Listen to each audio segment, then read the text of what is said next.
በስመ አብ ወወልድ ወመንፈስ ቅዱስ አሐዱ አምላክ አሜን።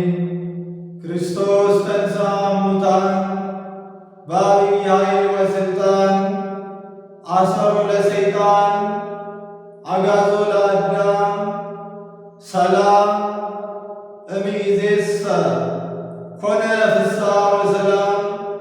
የተወደዳችሁ የእግዚአብሔር ቤተሰቦች፣ በዓለም ዙሪያ የምትገኙ የማኅቶት ሚዲያ ተከታታዮች እንደምን ከረማችሁ?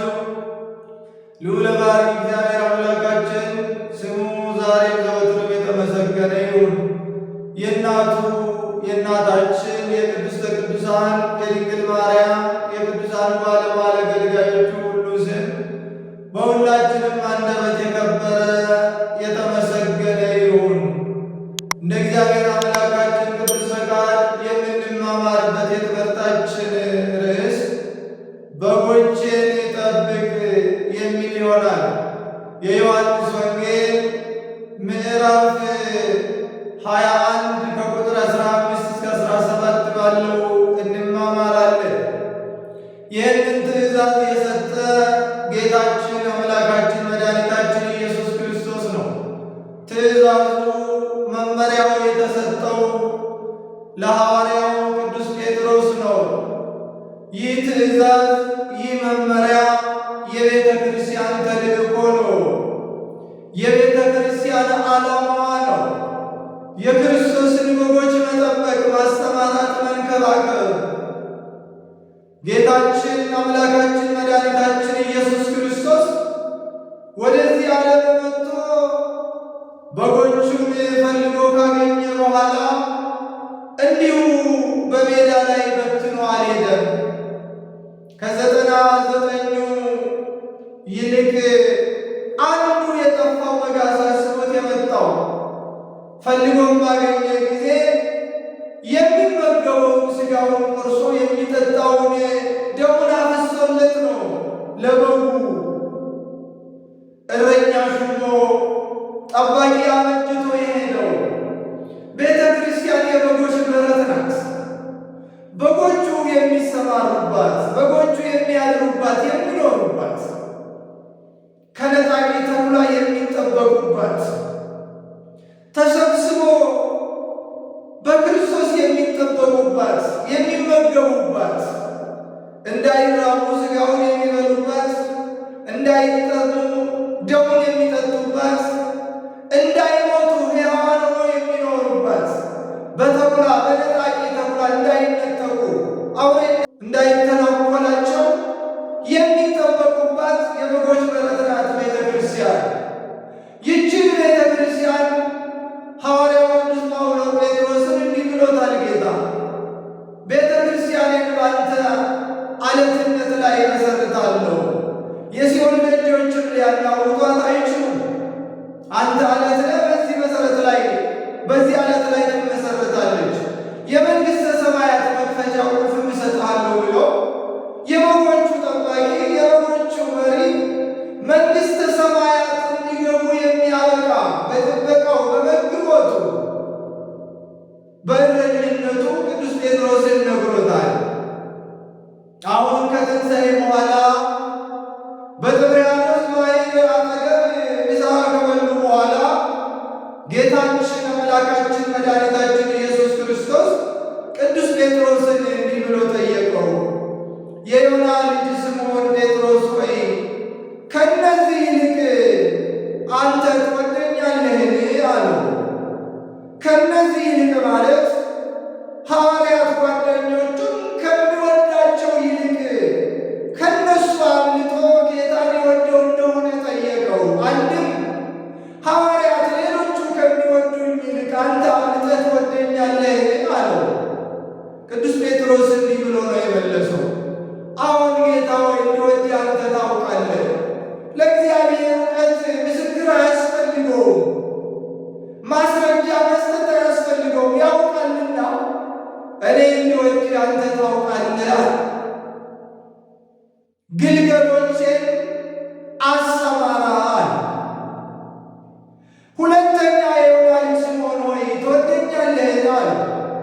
ጌታ ሆይ እንዲወድህ አንተ ታውቃለህ አለ። መለሰለት፣ ጠበብቶቼን ጠብቅ አለ። ሦስተኛ የዮና ልጅ ስምዖን ሆይ ትወደኛለህን አለ። ስምዖን ጴጥሮስ አዘነ። 3 ጊዜ ክጄው ስለነበረ በዚያ እያነጻጸረ 3 ጊዜ ትወደኛለህ ብሎ ፍቅሬን ይጠይቃል አለና ጌታ ሆይ አለ አንተ ሁሉን ታውቃለህ፣ እንዲወድህም አንተ ታውቃለህ። በጎቼን አሰማራ። ጌታችን አምላካችን መድኃኒታችን ኢየሱስ ክርስቶስ በጎቹ የተባሉ ምዕመናንን በ3 የዕድሜ ደረጃ ከፍሎ እንደሚገባቸው ሐዋርያት እንዲጠብቁ፣ እረኞች እንዲጠብቁ ነግሮታል። አንደኛ ግልገሎችን አሰማራል። ግልገሎች የተባሉ ሕፃናት ናቸው፣ ቀኝና ግራቸውን የማያውቁ። ስለዚህ ሕፃናትን ጠብቅ፣ ሕፃናትን ተንከባከብ ማለት ነው። አንድም በአእምሮ ያልጎለመሱ በአእምሮ በአስተሳሰብ ገና እንጭጭ የሆኑ ሕፃናት የሆኑትን አስተምራቸው፣ መግባቸው ቃለ ሕይወትን። ሁለተኛ ጠቦቶችን አለ ወጣቶቹን ጎልማሶቹን ጠብቅ። በሦስተኛ ደረጃ በጎቼን አሰማራ። ታላላቆቹን አረጋውያንን፣ እናቶችን፣ አባቶችን አንድም በ3 የማዕረግ ደረጃ ሕፃናት አለ ወጣንያኑ፣ ጠቦቶች አለ ማዕከላውያኑ፣ በጎቼን አለ አንድም አጠቃላይ አንድም ፍጹማንን ጠብቅ። ምንም ጻድቃን ቅዱሳን ቢሆኑ ሰማዕታት ቢሆኑ የሚጠበቁት በሐዋርያት ትምህርት ነው። ሰማዕታት ለሰማዕትነት የተጉት የበቁት፣ ገዳማውያኑ ወደ ገዳም የሄዱት፣ ቅዱሳኑ ለቅድስና የበቁት በሐዋርያት ትምህርት ነው። ቅዱስ ጴጥሮስ በተሰጠው የመንግሥተ ሰማያት መክፈቻ ቁልፍ ምዕመናንን እንዲመራ እንዲጠብቅ ነው እግዚአብሔር ያዘዘው። ይህ ትእዛዝ፣ ይህ መመሪያ በቅዱስ ጴጥሮስ አማካኝነት ለሐዋርያት፣ በሐዋርያት አማካኝነት ለጳጳሳት፣ ለመምህራን፣ ለሊቃውንት፣ ለካህናት የተሰጠ ነው። አባጋ ክርስቶስ የተባሉ ምዕመናን እንዲጠበቁ ነው። እረኞች ሳይሾምላቸው ትተዋል ነው። ከሰማያ ሰማያት ወርዶ ሥጋ ለብሶ ያዳናቸውን በጎቹን፣ ጠፍቶ ያገኛቸውን በጎቹን እንዲሁ ሜዳ ላይ አይደለም የበተነው፣ እረኛ አበጅቶላቸዋል። ዛሬ ሊቃነ ጳጳሳቱ፣ ዛሬ ሊቃውንቱ፣ መምህራኑ፣ ካህናቱ እረኞች ናቸው፣ የመንጋው ጠባቂዎች። ስለዚህ መጠበቅ ይገባል። ስለ በጎቹ በተለይ ጳጳሳት፣ ሊቃነ ጳጳሳት ሌላ ስራ የላቸውም፣ እርሻ የላቸውም፣ አያርሱም፣ ንግድ የላቸውም፣ አይነግዱም፣ ልጅ የላቸውም፣ በግላቸው የሚያለቅስባቸው የሚያሳድጉ ጳጳሳት፣ ሊቃነ ጳጳሳት የሚያሳድጉት የሚንከባከቡት ልጃቸው ምዕመናን ናቸው። ልጆቻቸው ቤተ ክርስቲያን ናት እርሻቸው፣ ቤተ ክርስቲያን ናት ንግዳቸው። ቤተ ክርስቲያን ዓላማዋ ተልእኮዋ ደግሞ ምዕመናንን መጠበቅ ነው። የቤተ ክርስቲያን ልማቷ፣ የቤተ ክርስቲያን ፕሮጀክቷ፣ የቤተ ክርስቲያን እርሻዋ፣ ንግዳ ሁሉ በሰው ላይ ነው። የክርስቶስን በጎች መጠበቅ ነው። መንጋውን ከመበተን ማዳን፣ ከነጣቂ ተኩላ ማዳን ነው። ከዲያብሎስ ከኑፋቄ ከክፉ ኃጢአት መጠበቅ ነው። ከክህደት መጠበቅ ነው። ዛሬ ግን ይሄ ነገር ጎልቶ አይታይም። ጠባቂዎቹ ራሳቸው እረኛ አስፈልጓቸዋል። ነገር ግን ክርስቶስ ይጠብቃል፣ ይጠይቃል። አባቶቻችን ካህናት፣ ይልቁኑ ሊቃነ ጳጳሳት የቀደሙትን የበጎቹን እረኞች ተመልከቷቸው።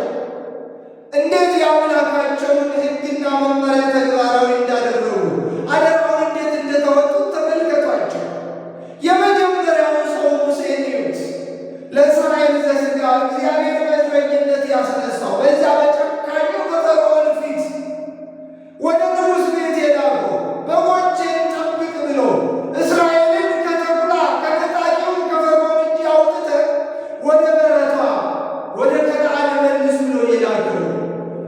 እንደተንከባከበ ንጉሡን ሳይፈራ ሳይደነግጥ በመከራ ሳይሸማቀቅ በበረሃ ሳይዝል እግዚአብሔር መና ከሰማይ አውርዶ ሲመግብ ውሃ ከዓለት አፍልቆ ሲያጠጣ ቀኑን በደመና ሌሊቱን በብርሃን እግዚአብሔር በሙሴ አማካኝነት ሲመራ እስራኤል በእግዚአብሔር ላይ ባመፁ ጊዜ እግዚአብሔር ባዘነባቸው ሰዓት ሙሴን እኮ በሌላ ሕዝብ ላይ እሾምሃለሁ፣ ይህን ሕዝብ ላጥፋው፣ በፊቴ በምድር አትቁም ተው ሙሴ ባለው ጊዜ ሙሴ እረኝነቱን አልዘነጋም።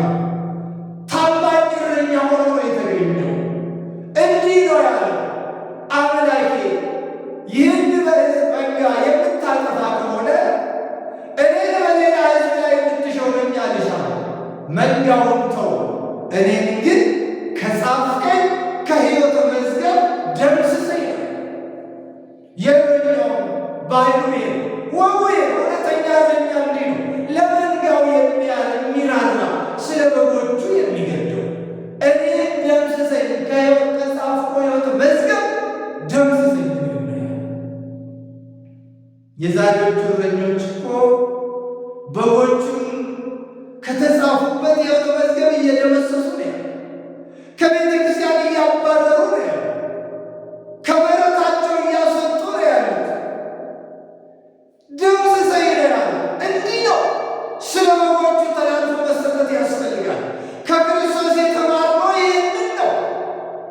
መንጋውን አንድ ያደረገ ወደ አንድ በረት የሰበሰበ ቅድስት ነፍሱን ሰጥቶ ነው።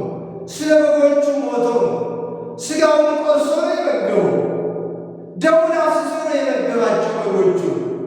ሙሴ እኔን አጥፋኝ ነው።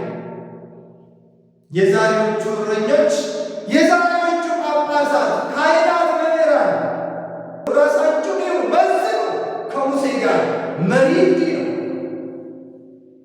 ከሙሴም በኋላ ኢያሱ እንደዚህ ብለው በጎቹን ለመመገብ በጎቹን ለመጠበቅ ሲተጋ ነበር። ይደንቃል ደግሞ የእሱ ለእስራኤል ለእግዚአብሔር በጎች እንዲመገቡ ርስት ሲያከፋፍላቸው ቀኑ መሸበት። ያኔ ፀሐይ እኔ ለእስራኤል ርስት አካባቢዬ እስከሚጨርስ ድረስ ፀሐይ እንዳትገቢ ብሎ አዘዘ። ቀንም አልበቃውም፣ ሌሊቱንም ይተጋ ነበር። የዛሬ እንቅልፋሞቹ እረኞች ከኢያሱ መማር ያስፈልጋል።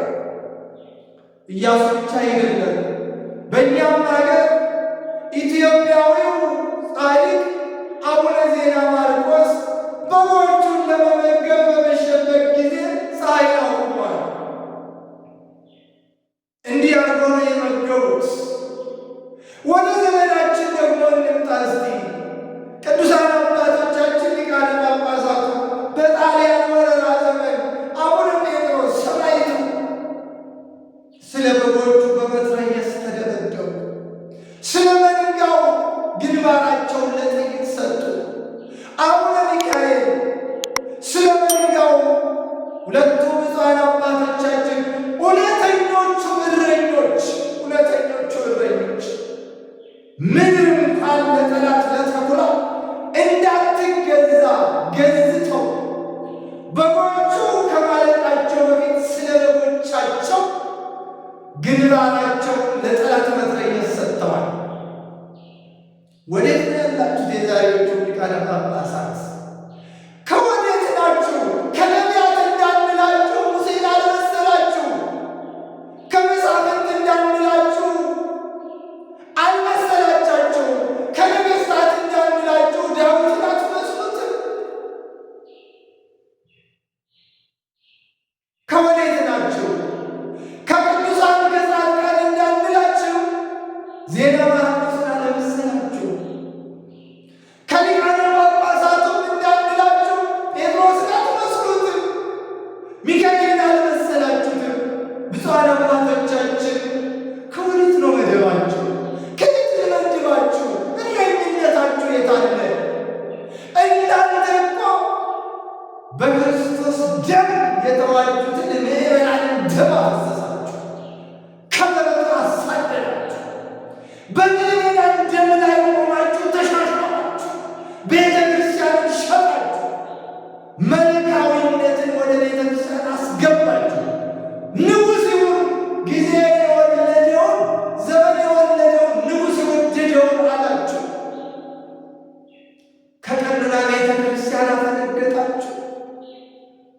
ምዕመናንን ለመከራ አሳልፋችሁ ሰጣችሁ። እንዲህ ይላል የእግዚአብሔር ቃል። ትንቢተ ኢሳይያስ፣ ትንቢተ ኤርምያስ፣ ትንቢተ ሕዝቅኤልን ተመልከቱ። እግዚአብሔር ከእረኞቹ እጅ እንዴት የበጎቹን ደም እንደሚፈልግ በኢሳይያስ ላይ እረኞቹ ሆዳሞች ሆነዋል፣ ወደ ጥቅማቸው ሄደዋል፣ በጎቹ ግን ተበትኗል። ኤርምያስን እረኞቹ ራሳቸውን ነው የሚያሰማሩት፣ እግዚአብሔርን አልጠየቁ፣ አልተከናወነላቸውምና መንጋውን ተበትኗል። ሕዝቅኤልም ደሙን ከእናንተ እፈልጋለሁ፣ በእረኞች ላይ ነች እጄ፣ ፊቴን በእረኞች ላይ ነው፣ በእረኞች ላይ ክንዴን አነሳለሁ። እስቲ ተማሩ ከቀደሙት ነቢያትን ምሰሉ፣ ሐዋርያትን ምሰሉ፣ ጳጳሳቱን ምሰሉ፣ ሰማዕታትን ምሰሉ። የተጠራችሁት ለዚህ ነው። ረአይተ አባግዕ የተባላችሁ። አለበለዚያ ምንድን ነው የእናንተ ጥቅም? ቤተ ክርስቲያን በታላቅ ማዕረግ የሾመቻችሁ የክርስቶስ እንደራሴዎች እኮ ነው ያደረገቻችሁ። የመንግሥተ ሰማያት ቁልፍ ነው እኮ የተሰጣችሁ። በዚህ ቁልፍ ምዕመናንን መጠበቅ ይገባል። ሐዋርያው እንዲህ ይላል፣ የሐዋርያት ሥራ ምዕራፍ 20 ቁጥር 28 ላይ በገዛ ደሙ የዋጃትን የእግዚአብሔርን ቤተ ክርስቲያን ትጠብቋት ዘንድ መንፈስ ቅዱስ እናንተን ጳጳሳት አድርጎ ለሾመባት ለመንጋውና ለራሳችሁ ተጠንቀቁ ይላል። በገዛ ደሙ ነው የዋጃት። እግዚአብሔር ቤተ ክርስቲያኑን ትጠብቋት ዘንድ መንፈስ ቅዱስ እናንተን ጳጳሳት አድርጎ ሾሟችኋል። ለራሳችሁና ለመንጋው ተጠንቀቁ። መንጋውን አታስቆጡ፣ ጠብቋት። እባካችሁ አባቶቻችን፣ ምዕመናን ግራ ተጋብተዋል፣ እረኛ አጥተዋል፣ በጎቹ ተበትነዋል። በዚህ በኩል ፖለቲካው ይበላቸዋል፣ በሌላ በኩል መናፍቃን ይበላቸዋል፣ በሌላ በኩል አሕዛብ ይበላቸዋል፣ በአንድ በኩል በሽታው፣ መከራው፣ ረሃቡ፣ ቸነፈሩ ያሰቃያቸዋል በጎቹ። የት አለ የእናንተ ጠባቂነት? የት አለ የእናንተ መጋቢነት? የት አለ የእናንተ እረኝነት? የክርስቶስን መንጋ ጠብቁ፣ ለራሳችሁና ለመንጋው ተጠንቀቁ ተብሏል። በጴጥሮስ መልእክት አንደኛይቱ ምዕራፍ 5 ላይ እኮ እናንተ መንጋውን ሳታስቆጡ ሳታስመሩ ራሳችሁን ለመንጋው ቤዛ እያደረጋችሁ ሰጥታችሁ ሊቅ ሊቀ ኖሎት የበጎቹ እረኛ የእረኞቹ አለቃ በመጣ ጊዜ በፊቱ ክብርና ሞገስ እንድታገኙ ትጉ ብለው ነው የሚያስተምር። ትጋትን ያስተምር። እረኝነት በየዋህነት፣ በደግነት፣ በበጎነት፣ በገርነት መሆኑን ክርስቶስ በጎቹን አላስቆጣም። በመስቀል ላይ ክፎች በሰቀሉት ጊዜ እንኳ የፍቅር ቃላትን ነበር የሚናገር የነበረው። አባት በይለው አባት ሆይ የሚያደርጉትን አያውቁም፣ ይቅር በላቸው፣ ይህን ኃጢአት አትቁጠርባቸው። እባካችሁ አባቶቻችን እረኞች ሆኑ። ካልሆናችሁ ደግሞ ተኩላነታችሁን በግልጽ ንገሩ። የበግ ለምድ የለበሳችሁ አትሆኑ፣ ሚላችሁ ለዩ።